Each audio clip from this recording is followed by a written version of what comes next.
this video is about electrolysis of aluminium, the method by which we get pure aluminium from bauxite aluminium ore in the ground. Now, for less reactive metals, you use a blast furnace and a redox reaction to produce the metal, but when aluminium or any other elements are more reactive than carbon, that won't work. So you need instead to use a strong electric current to essentially pull the ions apart to get your pure aluminium. So first of all, you purify the bauxite, get the impurities out, and then you dissolve it in molten cryolite. So let's talk about that first. Why? Well, the reason why is it's cheaper. It saves energy, it saves cost. It's an industrial process. We have to do it as cheaply as we can. Aluminium ore would melt at about 2,000 degrees, so that's a lot of energy. Dissolving it in molten cryolite can be done at 800 degrees, which is far less energy cost.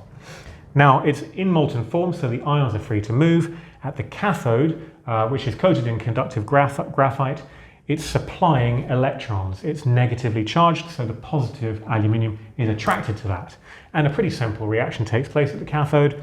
The positively charged aluminium ion, it picks up negative electrons and becomes an aluminium atom again. It's very hot, so it's still in liquid form, and it can be tapped off at the bottom. That's it, the end. So that's all nice and straightforward. But for every reaction, there has to be an equal and opposite. That's true in chemistry too, in electrolysis. So the negative oxygen ions need dealing with. They get attracted to the anode, where they can donate electrons and become oxygen atoms, but it doesn't quite happen like that.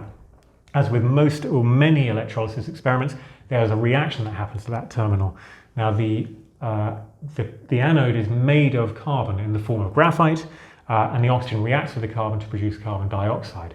That's not great in and of itself, but it means there's no impurity coming into the electrolyte, but the anode will need to be replaced constantly as it's being eroded by the process. That's the whole thing. Thanks for watching.